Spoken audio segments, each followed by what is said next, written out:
So, El Presidente, Dan Wright, thanks very much for having a sit down with me here. Good to see you. Good to see you. Thanks for the opportunity, as always. You've got a lot on your plate these days. Small little thing of running a seed trade organization and then also being involved in one of the biggest mergers the world has ever seen. Yeah, it's exciting. It's a lot of fun. Very exciting.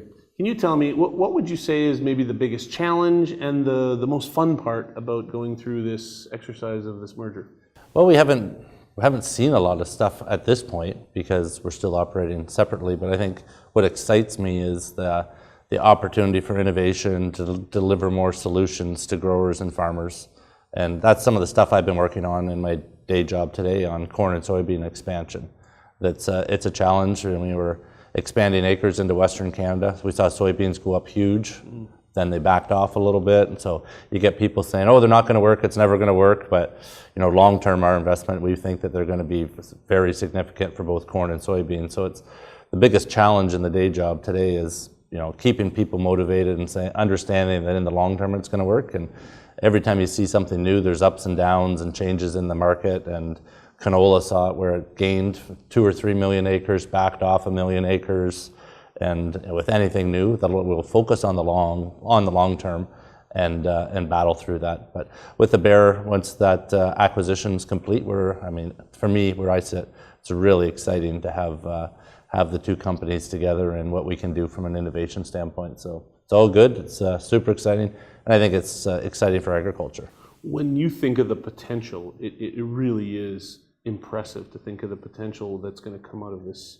Yeah, the companies of the two sizes, right, and the investment that's going to be made in agriculture is, from a grower standpoint, and I think we always have to think about it from a grower standpoint, is when you get large companies buying other large companies and committing to make continued investments, it's pretty exciting because we want to continue to get that, drive the innovation, get new products. We've got always more challenges that come. It's not becoming easier to grow. We heard earlier today from Shannon Huff that we're going to need 2 more Quebecs. So we need to get more out of our land. We need to do it sustainable, and take care of the land as well. So there's lots of challenges there, and it's going to need lots of focus and lots of investment. And that's, to me, the super exciting part of it. Absolutely. You, as I said in the beginning, not only do you have that small day job, but you are also president of CSTA. You've been on the executive 4 years? Yes, so 3 years. Yeah, 7 years total so far. 7 years total. And this passed as president, and by sounds of things, everyone is thinking you've done a spectacular job. Well done. Thank you. What do you think is the biggest success you've had? Well, There's been a few. Yeah, a couple. Seed Synergy's moved along really good, and I think the whole setup of CSTA and the executive is really, there's been a lot of great leaders. The setup of the executive is you come on as second vice, you move from second vice to first vice to president, then past president. So you're a 4-year cycle on the executive, and you get the benefit of 3 other really great people to help you. And so as you move through, there's a lot of consistency through the executive and through the focus of the association. And so, I'm lucky that I got to follow in Brent Derkach's path because he set things up and he started, a lot of things at Seed Synergy were developed through when he was there. A lot of stuff happened in my year, but it was all collectively, all of us still working on it. Todd Hyra is in the oversight committee and has done an incredible amount of work. So I think, overall it's the setup of CSTA that makes it successful, but I'm, very excited about some of the things that we've done. Certainly we talked about in last fall, and it's been one of my priorities is diversity. And today we added 2 more females onto our board, 2 females that are incredibly talented. Erin Armstrong with her PhD and just international knowledge and engagement, and Denise Schmidt. First time I met her, you could say she is a person that's got strong leadership qualities, led the national Canadian sales for FP and now on to CBIS for Canada and the US, and so really excited to bring 2 highly talented females on. I was chatting to somebody before, one of my friends, we were talking about diversity, and said, are you concerned about, and Alan Sperry moved on the executive. He said, so really there's 3 out of the 4 moves this year are females.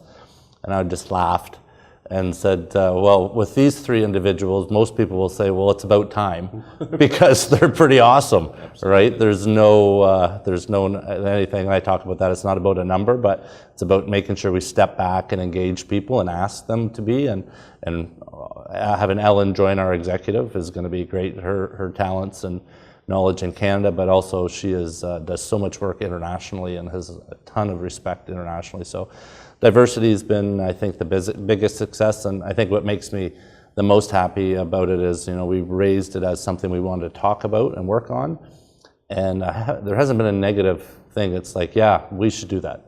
And everybody up and down the association has been very, very positive about it. Haven't heard a negative thing. So that's the success of moving talented people through, like we need to do, but also everybody in the association saying this is, we have to do this, and it's a good thing, and everybody moving together. It hasn't been that challenging to do. I mean, we still have work to do. Sure. We cannot stop. Right. There's more barriers to do. So I think one of the big takeaways I took from your original announcement of it and to where it's at now is this idea that you didn't just behind closed doors make this decision. You stood in front of the entire membership and said, this is a mandate, this is what I'm going to be working towards, and the whole team is going to be working towards. And I think there's a powerful piece in that making the announcement. I think Shannon talked about it today, this idea that we've got to declare it, we've got to measure it, and then we've got to go forward with it. And I think that's what's happened. Yeah, I think so. And when I was preparing to come into presidency, I read a lot about stuff and things, how you make it successful. And that was one of the biggest things. Leaders need to speak up. Leaders need to say, we're going to do this. This is important. And you can't do it behind closed doors. You need to do it in front of the association. You need to follow through on every step. You can't say it and then run into somebody and say, well, that's I said it, but it sounded good, eh? Right after I said that, there was a number of conversations about people, okay, you've said it, now what do you mean? Do you mean that you're actually going to do it, and that we are going to make progress, and how are we going to do it? And so, I thought that was great, because you make the statement and then you're challenged to make sure you follow up on it. And I think that's what I'll take away from the most, is that I think we've made great strides. Agreed. Lots to do, but great strides. Agreed.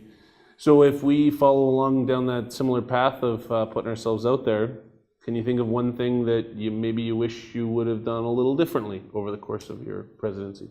I think just even trying to get seed synergy a little farther down the road. We made some pretty good progress, but I think, as we said today, is there anybody that feels like we're going too fast or too slow, and more feel that we're doing too slow than too fast? And so it's hard because there's so many associations, I think, and different viewpoints, and so you have to find the balance of going too fast and too slow and engaging people. I think I would have liked to have had seed synergy even farther down the line than where we are today. If you just get to pick one thing that you would give advice to the incoming president, Mr. Todd Hyra, what would that one piece of advice be? Kind of the same stuff that we heard this morning from Shannon Huff, and what I think we've seen through the executive. It's just be yourself, and know it's okay not to know everything. Engage other people, and that's the great part about the executive that I had mentioned before, with 4 people being on it. And Todd is that exact type of person, where he's going to lead and do a great job, but he's going to reach out when he needs things. He's going to lean on the staff to lead, and Todd's going to do a great job. Brent did a great job in front of him, and there's a long list. Scott Horner, I think that setup is there, and for Todd just to be the awesome guy that he is, and don't know everything, so just reach out when you need some help, and then continue to push, because there's going to be times where people are going to say, okay, maybe we should back off and we don't need to do it. So circle around and do the double check, and then if the double check is probably need to go, then that's the time for the president to say, okay, we're going to go. Giddy up. Or it might be, we need to pause. Right. It's interesting. I realize that was a recommendation from Dan to Todd, but That's pretty darn good leadership advice right across the board. Yeah, and that's kind of what we heard from Shannon, and when you read a lot of the things, it's that leadership to just be genuine and just be yourself. Exactly.